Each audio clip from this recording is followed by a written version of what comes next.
দেখেন এখানে পঞ্চম নম্বর বোর্ড প্রশ্নে চট্টগ্রাম বোর্ড 2024 এবং বরিশাল বোর্ড 2019 এখানে প্রশ্ন আসছে it's functions are not only smooth but also rapid. খুব ভালো করে শুনেন, it's functions are not only smooth, তাহলে নট অনলি বাট অলসো আসছে কিনা?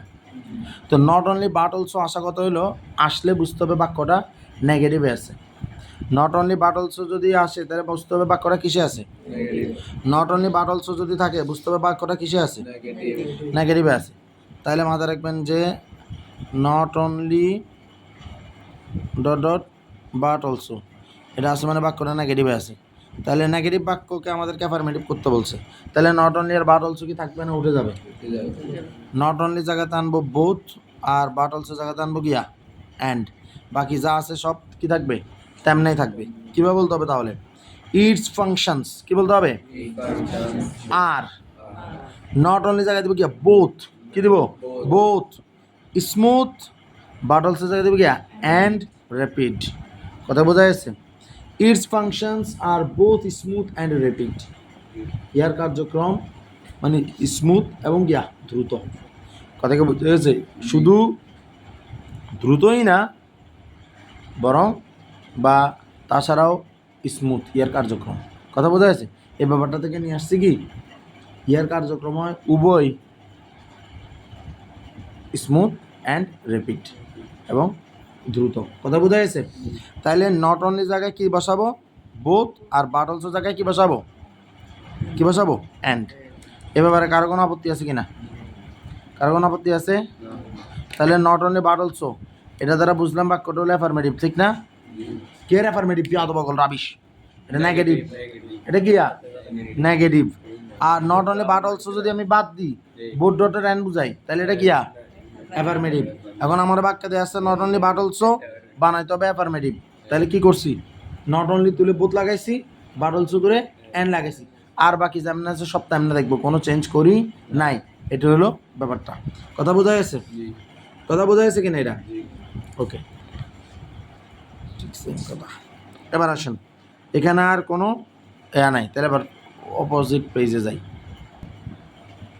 এরপর আমরা যদি এখানে দেখি প্যাসিভ করতে বলছে এক্সক্লেমেটরি, কম্পারেটিভ, কম্পাউন্ড, অ্যাসারেটিভ, তার মানে এই বোর্ডটাতে আর কোনো অ্যাফার্মেটিভ নেগেটিভ প্রশ্ন আসে নাই। এবার 6 নম্বরের কোশ্চেন আসেন। Chittagong board 2017, Sylhet board 2024। দেখছেন না বোর্ড প্রশ্নগুলো কীভাবে রিপিট হয়? তো আমার এখানে অ্যাসারেটিভ আছে, অ্যাফার্মেটিভ। এই তো একটা জিনিস, it's not an easy thing. কি লেখা আছে? It's not an easy thing. কি লেখা আছে? ইয়া সহজ কাজ নয়, কিন্তু বাক্যটা সহজ। বাক্যটা সহজ। এটাকে অ্যাফার্মেটিভ করতে বলছে। তো নট অ্যান ইজি ব্যাপারটা থেকে নট বাদ দিতে হবে। আর যেহেতু এটা সহজ না বুঝাইছে তাহলে না বাদ দিব, সহজে কঠিন করে দিল। তাহলে ব্যাপারটা কীরকম হবে? It is not an easy thing না, it is a difficult thing. It is a difficult thing. It is a hard thing. কথা বোঝা গেছে? ই একটা শক্ত কিছু বা কঠিন কিছু, এটা সহজ কিছু নয়। কথা বোঝা গেছে? তাহলে নটটা বাদ দিতে হবে। তাহলে ইট ইজ নট বাদ দিয়ে অ্যান্ড যেভাবে আছে সেভাবেই থাকবে, কিন্তু আমার যে ইজি সহজ, সহজ তো আর সহজ থাকবে না, সহজকে কঠিন মানে ফেলতে হবে। আইদার ডিফিকাল্ট দিব অথবা হার্ড দিব, বিপরীত শব্দ বসাইতে হবে, রাইট? কিন্তু কত হলো এ হার্ড বসাই আর ডিফিকাল্ট বসাই, এটার জন্য তো অ্যান থাকবে না, এটার জন্য এ আসবে। It is a difficult thing অথবা it is a hard thing. Affirmative হয়েছে কিনা? হয়েছে কিনা অ্যাফার্মেটিভ? এ বাক্যে আর কোনোটাতেই অ্যাফার্মেটিভ নেগেটিভ করতে বলে নাই। এবার আসেন বরিশাল বোর্ড 2024 7 নম্বরে। এখানে এখানে নেগেটিভ করতে বলছে একটা, এইচ নাম্বার, আর একটাও আসে নাই এই ব্যাপারটা করার জন্য। এর ভিতরে আমি একটা জিনিস দেখি, ঠিক আছে? ইট ইজ ডিফিকাল্ট, এটা এটা এটা এখানে শেষ। আসেন, এখানে বলতেছে যে everyone likes the hilsa fish of the river. Everyone likes, সবাই পছন্দ করে। তাহলে নো ওয়ান ডিসলাইকস, কেউ অপছন্দ করে না। এটা কি না? এভরিওয়ান লাইকস মানে কিয়া সবাই পছন্দ করে। তাহলে নো ওয়ান ডিসলাইকস মানে কিয়া কেউ অপছন্দ করে না। নো ওয়ান ডিসলাইকস মানে কিয়া নো ওয়ান ডিসলাইকস মানে কি হবে? কেউ অপছন্দ করে না। কথা কি বোঝা গেছে? এখন আবার এই যে এখানে লেখা আছে the hilsa fish of the river, মানে নদীর ইলিশকে বোঝাচ্ছে। The hilsa fish of the river মানে কি নদীর ইলিশ, এটা যেমন আছে তেমনি থাকবে, এটা যেমন আছে তেমনি থাকবে।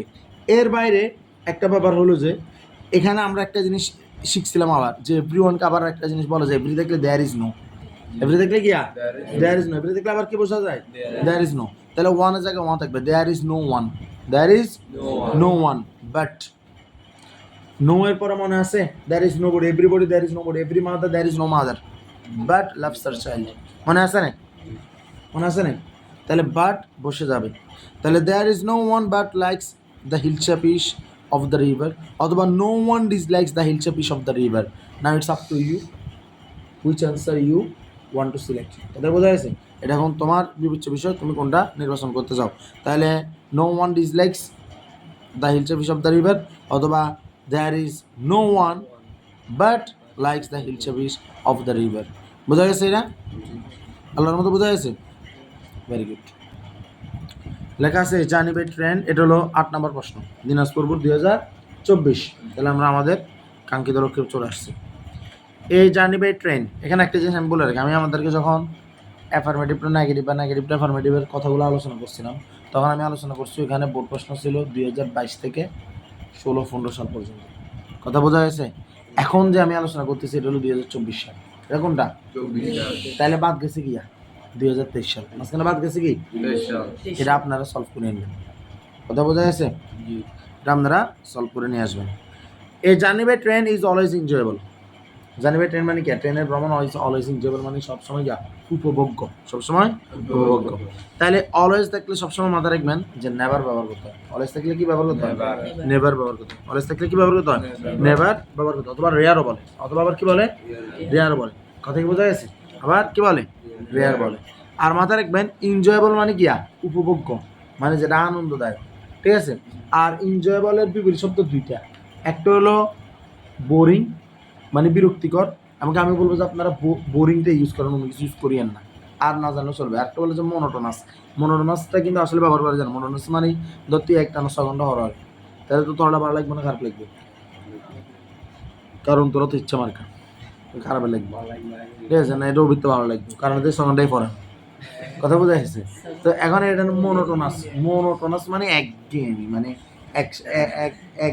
এক টানা কাজ করলে যে বিরক্তিটা আসে, এটার নাম হলো মনোটোনাস। তো যেটা হোক, আমরা এখানে বলবো এই যে এই journey by train is always আছে না, অলওয়েজের জায়গায় কি বলবো? নেভার। নেভার কি বলবো? নেভার। অলওয়েজের জায়গায় নেভার চলে আসবে। এনজয়েবলের জায়গায় বিপরীত শব্দ কি? বোরিং। কি? বোরিং। এই journey by train is never boring. কথা বোঝা গেছে? কখন মানে কখনোই কি না বিরক্তিকর না, ইজ নেভার বোরিং। এই journey by train is never boring. এটা কি বোঝা গেছে? বোঝা গেছে কিনা? আর এখানে আরেকটা বাক্য পাইনি আমরা দেখতেছি। তাহলে প্রথম যে 4টা গতকালকে সলভ করছি ওগুলোতে 2টা করেছিল, আর আজকে আমরা কয়টা করে পাইছি? পরের 4টাতে একটা করে পাইছি। কথা বোঝা গেছে?